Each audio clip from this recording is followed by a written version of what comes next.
யார் வஞ்சிக்கப்படுவார்கள்?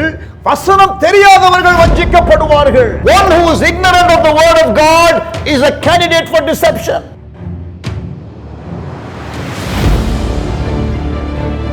நீங்கள் பாவம் செய்யாமல் இருப்பதற்கு தேவனுடைய வசனம் உங்கள் உள்ளத்திலே இருக்க வேண்டும். You have to hide the word of God in your heart so that you can live a holy life.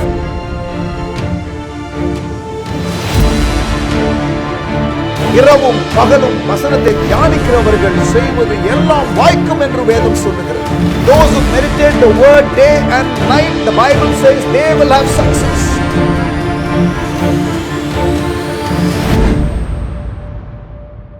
வாழ்வும் வசனமும் நிகழ்ச்சிக்கு ஆண்டவர் இயேசுவின் நாமத்தில் உங்களை அன்புடன் வரவேற்கின்றேன்.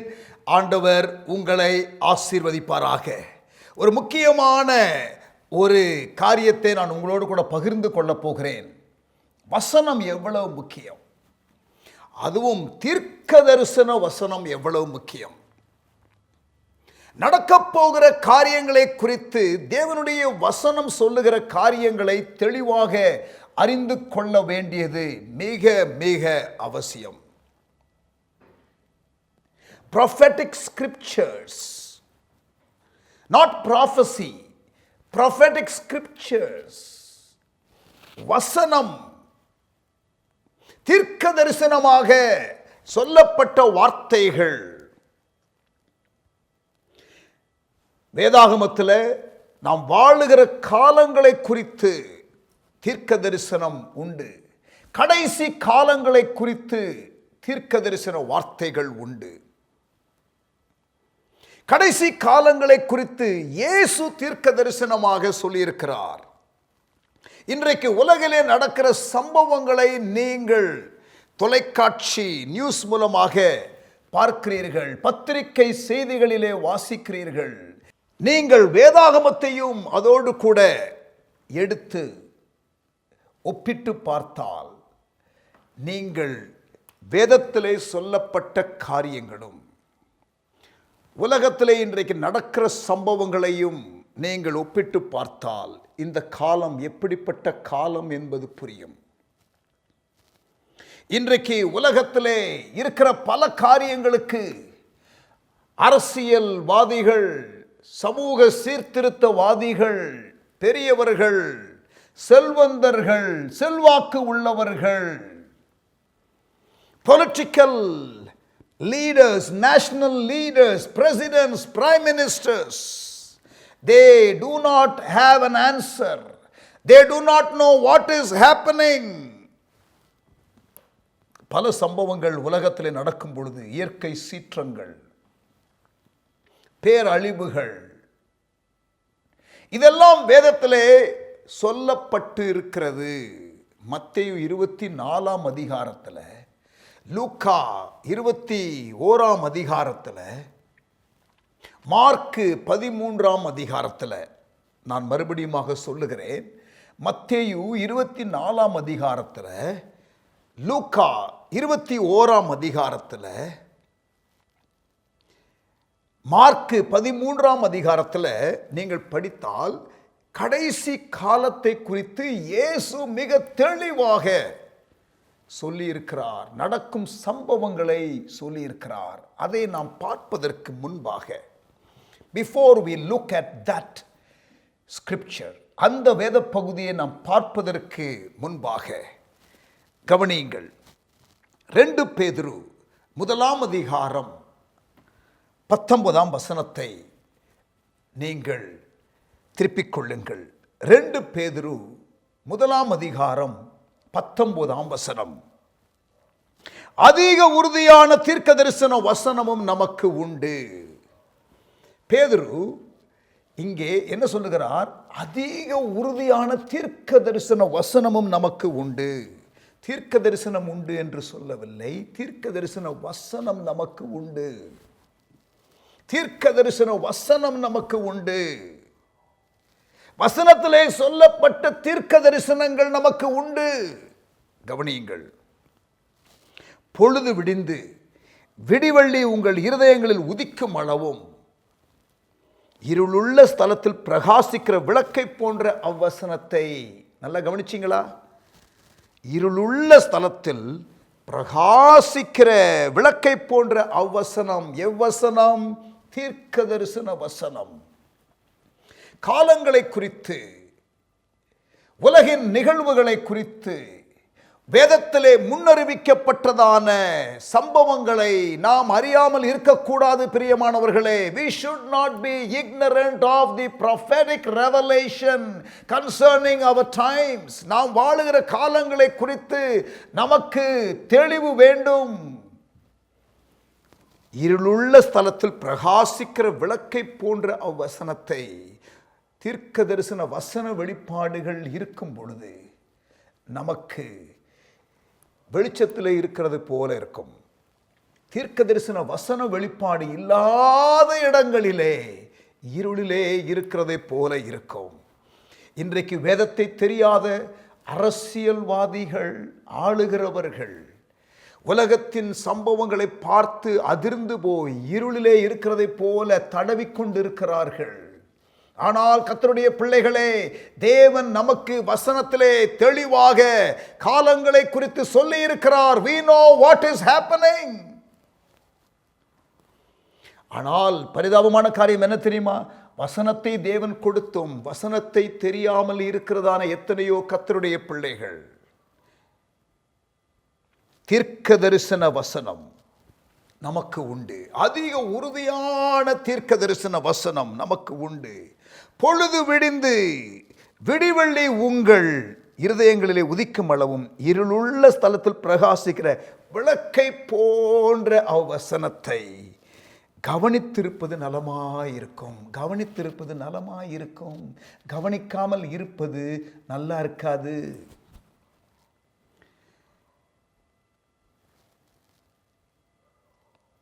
We need to pay heed to the prophetic scriptures. And if we pay attention to the prophetic scriptures, the Bible says we will do well. And we will not be in darkness. We won't be groping in darkness. We will be clear as to what is happening. இன்றைக்கு உலகத்தில் நடக்கிற சம்பவங்கள் எல்லாம் ஆண்டு சொல்லி இருக்கிறாரா? S. வேதத்தில் சொல்லி இருக்கிறாரா? எஸ்.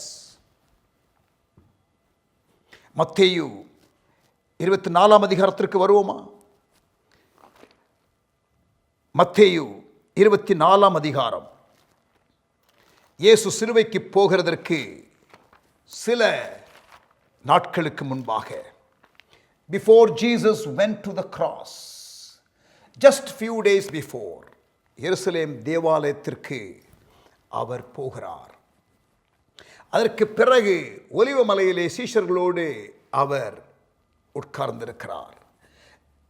எருசலேம் தேவாலயத்திலே போகும் பொழுது அந்த தேவாலயம் இடிக்கப்படுவதை குறித்து இயேசு சொன்னபடியினாலே சீஷர்கள் கலங்கி போய், தேவாலயம் என்பது very very important part of their life.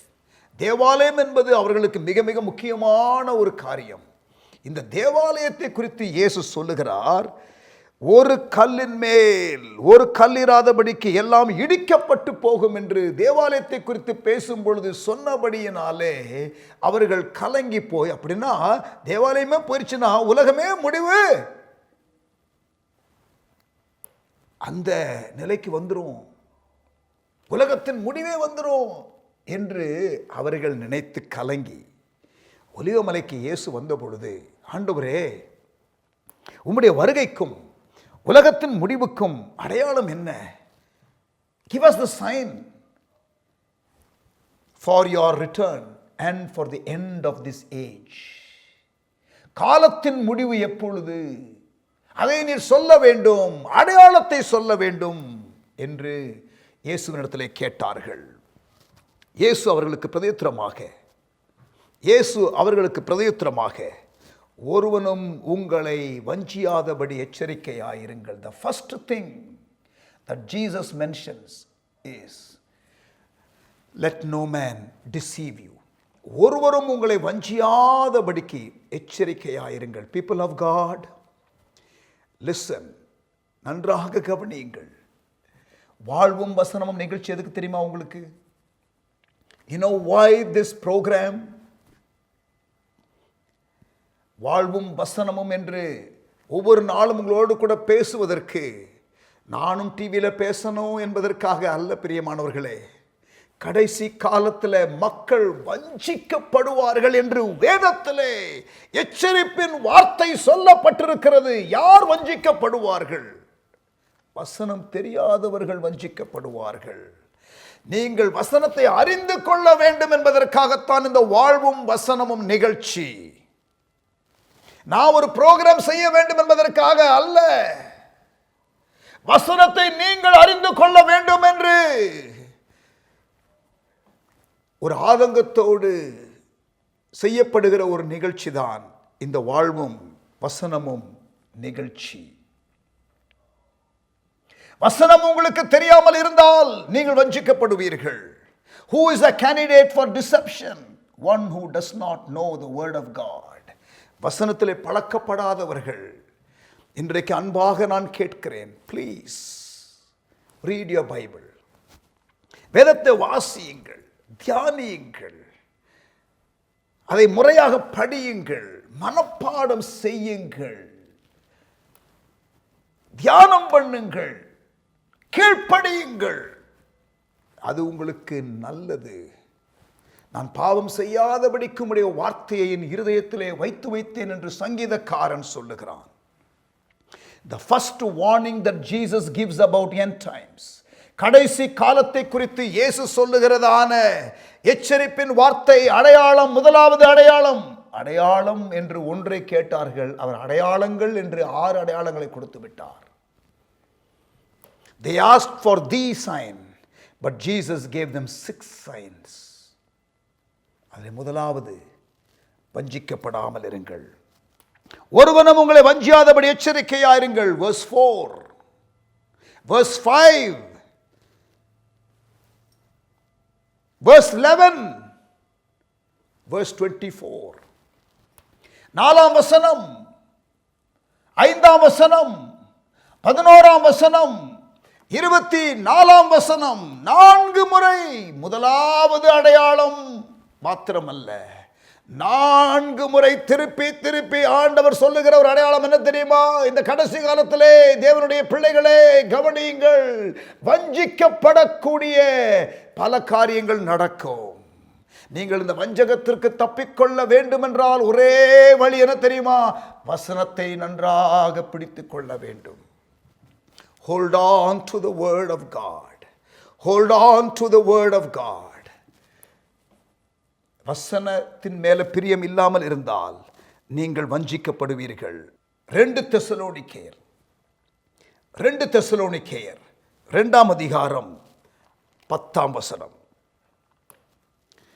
கெட்டு போகிறவர்களுக்குள்ளே அநீதியினால் உண்டாகும் சகலவித வஞ்சகத்தோடும் இருக்கும். ரட்சிக்கப்படத்தக்கதாய் சத்தியத்தின் மேலுள்ள அன்பை அவர்கள் அங்கீகரியாமற் போனபடியினால் அப்படி நடக்கும். சத்தியத்தின் மேலுள்ள அன்பை அவர்கள் அங்கீகரியாமற் போனபடியினால் அப்படியாகும். எப்படியாகும்? வஞ்சகம் உண்டாகும். 2 Thessalonians chapter 2 and verse 10. முதலாவது அடையாளம் வஞ்சகம். 2வது அடையாளம் என்ன சொல்லுகிறார் ஆண்டவர்? யுத்தங்களையும் யுத்தங்களின் செய்திகளையும் கேள்விப்படுவீர்கள்.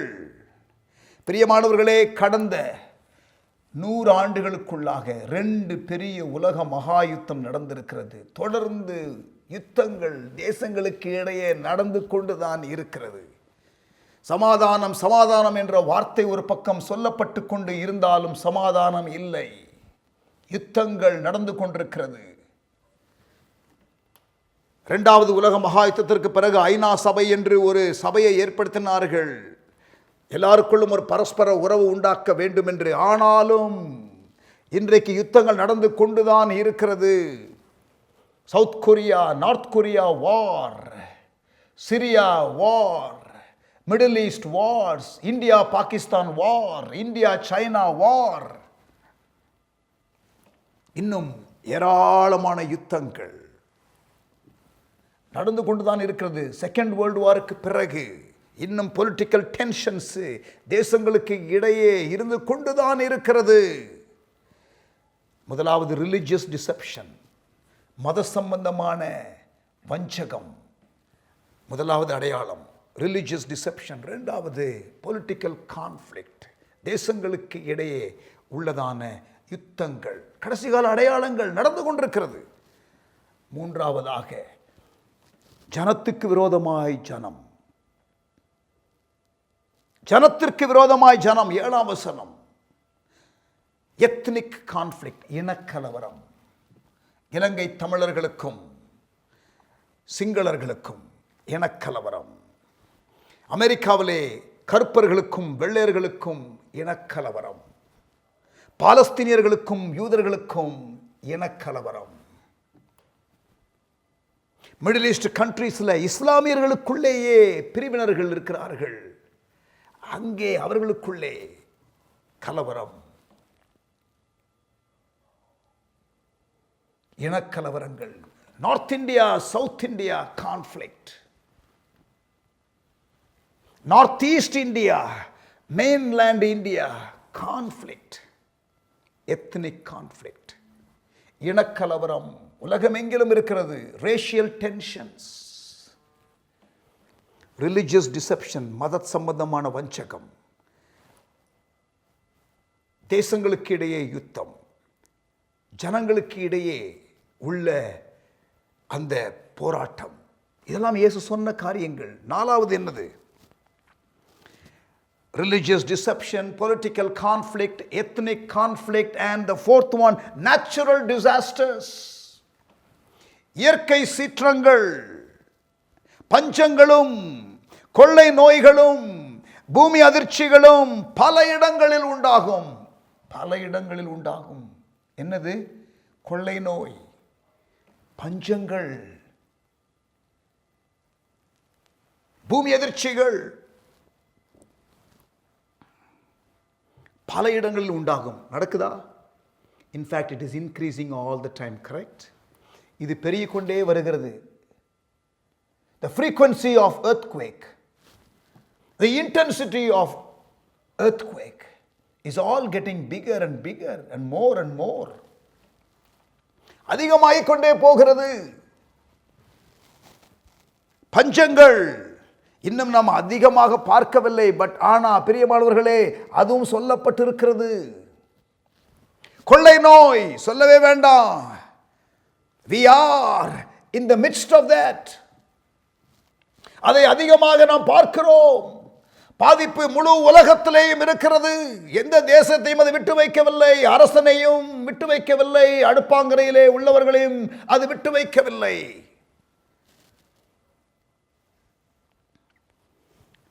நாலாவது அடையாளம் நேச்சுரல் டிசாஸ்டர்ஸ், இயற்கை சீற்றங்கள், pandemic, pestilence, famine, earthquake in diverse places. பல இடங்களிலே உண்டாகும் என்று இயேசு சொன்னார். These are the words of Jesus, prophetic scriptures. அதை அறிந்திருந்தால் அது நமக்கு வெளிச்சத்தில் இருக்கிறது போல இருக்கும். இருளிலே நாம் இல்லாமல் தடவிக்கொண்டு இராதபடிக்கு என்ன நடக்குது என்பது தெரியும். அவைகளை அறிந்திருந்தால் அது நமக்கு நல்லது. If you pay heed to the prophetic scriptures, it is good for you. That is what Peter says in 2 Peter 1:19. 4 things பார்த்திருக்கிறோம். 4 காரியங்களை பார்த்திருக்கிறோம். ரிலிஜியஸ் டிசெப்ஷன், மத சம்பந்தமான வஞ்சகம், பொலிட்டிக்கல் கான்ஃப்ளிக்ட், தேசங்களுக்கு இடையே யுத்தம், இனக்கலவரங்கள், எத்னிக் கான்ஃப்ளிக்ட். நாலாவது நேச்சுரல் டிசாஸ்டர்ஸ், இயற்கை சீற்றம். இது சொல்லிட்டு இயேசு சொல்றாரு, இவைகளெல்லாம் வேதனைகளுக்கு ஆரம்பம். இவைகளெல்லாம் வேதனைகளுக்கு ஆரம்பம். இதெல்லாம் ஆரம்பமா? பிரியமானவர்களே கேட்டுக்கொள்ளுங்க, இதெல்லாம் ஆரம்பம். யார் சொல்றது? இயேசு சொல்றாரு. I cannot reject this. I have to believe it. It is in the Bible. It is a prophetic scripture and I should know it. இதை அறிந்திருந்தால் ஒளியிலே இருப்போம், அது நமக்கு நல்லது என்று பேதுருவிலே வாசிக்கிறோம். If Jesus has mentioned that, then I got to pay heed to it. நான் அதற்கு செவிசாய்க்க வேண்டும், நான் கவனிக்க வேண்டும். இவைகளெல்லாம் வேதனைகளுக்கு ஆரம்பம். அப்படி என்றால் என்ன பாஸ்டர் சொல்றீங்க? இது வேதனைகளுக்கு ஆரம்பம் என்று சொல்லுகிறேன். ஆரம்பமே இப்படி இருக்குதா, அப்ப இன்னும் எப்படி இருக்கும்? ஆமா, இது உங்களுக்கு தமிழ் பைபிளில் வேதனைகளுக்கு ஆரம்பம்னு இருக்கு. இங்கிலீஷ் பைபிளில் என்ன தரமா போட்டிருக்குது? The beginning of birth pain, the beginning of birth pangs. கற்ப வேதனை ஒரு பெண்ணுக்கு வந்துச்சுன்னா அது குறைய போவது இல்லை. ஆனால் பிள்ளை பெற போகிறாள் என்ற சந்தோஷம் உண்டாகும். ஆண்டவர் வரப்போகிறார். ஆமென். அடையாளம் இது. ஆனால் வேதனை கூடும். The frequency of the pain will increase. The intensity of the pain will also increase as the due date for the baby to be delivered comes near. Birth pangs. அந்த காலத்திலே தான் இப்பொழுது இருக்கிறோம் பிரியமானவர்களே. நெக்ஸ்ட் என்னது? 9ஆம் வசனம். அப்பொழுது உங்களை உபத்திரவங்களுக்கு ஒப்பு கொடுத்து உங்களை கொலை செய்வார்கள். என் நாமத்து நிமித்தம் நீங்கள் சகல ஜனங்களாலும் பகைக்கப்படுவீர்கள். பிரியமானவர்களே, நீங்கள் விரும்பினாலும் விரும்பாவிட்டாலும், கேட்க உங்களுக்கு விருப்பம் இருந்தாலும் இல்லாவிட்டாலும், இது இயேசுவினுடைய வார்த்தை, இது தீர்க்க தரிசன வசனம். நெக்ஸ்ட் வரப்போகிறது இன்டென்ஸ் பர்சிக்யூஷன், தீவிர உபத்திரவம். தீவிர உபத்திரவம். உங்களை உபத்திரவங்களுக்கு ஒப்பு கொடுத்து உங்களை கொலை செய்வார்கள். என் நாமத்து நிமித்தம் நீங்கள் சகல ஜனங்களால் பயக்கப்படுவீர்கள். எல்லா தேசத்திலும் இன்றைக்கு உபத்திரவம் இல்லை, ஆனால் வரும். பஞ்சம் வரும், உபத்திரவம் வரும். காலங்கள் சமீபமாக வந்துவிட்டது. ஆண்டவருடைய வருகைக்கு பக்கத்தில் வந்துட்டோம். 5வது அடையாளம் இன்டென்ஸ் பர்சிக்யூஷன். கடைசியாக அவர்கள் கேட்டது ஒரு அடையாளம் இல்லையா? The sign. And the sign is the 6th sign. 6வது அடையாளம். ராஜ்யத்தினுடைய இந்த சுவிசேஷம் பூலோகம் எங்கிலும் உள்ள சகல ஜாதிகளுக்கும் பிரசங்கிக்கப்படும். அப்பொழுது முடிவு வரும். மத்தேயு 24:14. ராஜ்யத்தினுடைய இந்த சுவிசேஷம் பூலோகம் எங்கிலும் உள்ள சகல ஜாதிகளுக்கும் சாட்சியாக பிரசங்கிக்கப்படும். அப்பொழுது முடிவு வரும். பிரியமானவர்களே, ஆண்டவர் இயேசுனுடைய வருகைக்கு முன்பாக எப்பொழுது முடிவு வரும்? ராஜ்யத்தின் இந்த சுவிசேஷம் சகல ஜாதிகளுக்கும், எல்லா மக்கள் கூட்டங்களுக்கும், எல்லா கோத்திரத்திற்கும், எல்லா பாஷைக்காரருக்கும், எல்லா பூகோள எல்லையிலே உள்ளவர்களுக்கும் அறிவிக்கப்படும். அந்த காலம்தான் இது என்பதை ஆவியானவர் நம்மோடு கூட பேசிக் கொண்டிருக்கிறார். நேச்சுரல் டிசாஸ்டர்ஸ் வந்துவிட்டது, பொலிட்டிக்கல் கான்ஃப்ளிக்ட் வந்துவிட்டது, deception is all over the place. Ethnic conflict நடந்து கொண்டிருக்கிறது. பெர்சிக்யூஷனும் இனி தீவிரப்படும். அதே நேரத்தில் சுவிசேஷம் அறிவிக்கப்படுகிற வேகமும் அதிகரிக்கும். இன்டென்ஷனல் ப்ரொக்ளமேஷன், திட்டவட்டமான சுவிசேஷ பிரகடனம். தீவிர உபத்திரவத்தின் நடுவில் சுவிசேஷமும் பிரசங்கிக்கப்படும். பிரியமானவர்களே, ஆண்டவர் சபை இல்லாத கிராமங்களிலே சபைகளை ஆரம்பிக்க, சந்திக்கப்படாத மக்கள் கூட்டங்களை சந்திக்க, இந்தியாவில் அதிகமான சந்திக்கப்படாத மக்கள் கூட்டங்கள் உண்டு. உலகத்திலே அதிகமான சந்திக்கப்படாத மக்கள் கூட்டங்கள் இந்தியாவில் தான் உண்டு என்று சொல்லுகிறார்கள். பல கிராமங்களிலே சபைகள் இல்லை. இந்த 10 ஆண்டு காலம் 2021 2030 எழுப்புதல் 10 ஆண்டு என்று தேவனுடைய ஊழியர்கள் எல்லாம் ஆவியிலே உணர்ந்து சொல்லியிருக்கிறார்கள். The global pentecostal churches, the global church leaders have declared this to be a decade of revival. இது உபத்திரவத்தின் காலமாகவும் இருக்கும், அதே நேரத்தில் சுவிசேஷத்தை பிரகடனம் பண்ணுகிற காலமாகவும் இருக்கும். பீப்புள் ஆஃப் காட், இந்த கடைசி தலைமுறையிலே இருக்கிற நீங்களும் நானும் தேவனுக்காக எழும்பி பிரகாசிக்கிற ஒரு காலம். ப்ராஃபெட்டிக் ஸ்கிரிப்சர்ஸ், வாழ்வும் வசனமும் நிகழ்ச்சி இது. வசனத்திலே சொல்லப்பட்டிருக்கிற காலங்களை நான் உங்களுக்கு எடுத்து சொல்லிக் கொண்டிருக்கிறேன். நம்மால் இயன்றதை தேவனுக்காக நாம் செய்ய வேண்டும். இந்த கடைசி கால ஊழியத்திற்காக ஜெபிக்க வேண்டும். கர்த்தர் அழைத்தால் ஒப்பு கொடுத்து புறப்பட்டு போக வேண்டும். முன்பாக இருந்து யுத்த களத்திலே போராடுகிற மிஷனரிகளை தாங்க வேண்டும். ஆமென். We should do all that we can to finish the task, and we can do it if we work together. இணைந்து செயல்பட்டால் இந்த காரியங்கள் சாத்தியம். ஆமென். தீர்க்க தரிசன வசனத்தை குறித்து நான் உங்களோடு கூட பேசிக் கொண்டிருக்கிறேன். ஆவியானவர் ஒரு பெரிய ஒரு அசைவை கொண்டு வரப்போகிறார். கடினமான காலம்தான். ஆனால் யோவான் ஸ்நானகனைப் போல கர்த்தருக்கு வழியை ஆயத்தம் பண்ணுகிற, செத்தாலும் பரவாயில்லை என்று தியாகம் பண்ணுகிற மிஷனரிகள் எழும்புவார்கள். Mission leaders எழும்புவார்கள். தேவனுடைய வார்த்தையை அப்படியே சொல்லுகிறவர்கள் யாராயிருந்தாலும் பரவாயில்லை. ஒரு யோவான் ஸ்நானகனைப் போல, இயேசுனுடைய முதலாம் வருகைக்கு முன்பதாக ஒரு யோவான் ஸ்நானகன் வந்தது போல, இயேசுனுடைய 2ஆம் வருகைக்கு முன்பதாக ஒரு யோவான் ஸ்நானகன் தலைமுறை, சத்தியத்திற்காக தலை போனாலும் பரவாயில்லை, நான் சிறுகும் அவர் பெருகவும் வேண்டும் என்ற ஒரு தலைமுறை. அந்த ரெம்னன்ட் பீப்புள் நீங்களாக இருக்கலாமே, ஆண்டவருக்கு ஒப்புக் கொடுக்கலாமே. Do all that you can to prepare the coming of the Lord. Be involved in the end time revival, end time mission in the midst of difficulties. கடினமான வேளைகள் மத்தியில் ஆண்டவருடைய ராஜ்யத்திற்காக எழும்புங்கள். கர்த்தர் உங்களை ஆசீர்வதிப்பாராக. Be involved. Be involved and be involved because the time is near. ஜெபம் பண்ணலாமா? நல்ல தகப்பனே, எங்களோடு கூட பேசின வார்த்தைகளுக்காக ஸ்தோத்திரம். Thank you Lord for speaking to us tonight. உங்களுடைய ராஜ்யத்தின் விரிவாக்கத்திற்காக நாங்கள் என்ன செய்யணுமோ அதை நாங்கள் செய்ய எங்கள் கரங்களை பலப்படுத்தும். எங்களோடு பேசினதற்காக ஸ்தோத்திரம். இயேசுவின் நாமத்தில் ஜெபிக்கிறோம் நல்ல பிதாவே, ஆமென். God bless you. வாழ்வும் வசனமும் நிகழ்ச்சியிலே பங்கெடுத்ததற்காக ஆண்டவருக்கு நன்றி செலுத்துகிறேன். கர்த்தர் உங்களை ஆசீர்வதித்து ஆசீர்வாத வாய்க்காலாக தீர்ப்பாராக. ஆமென்.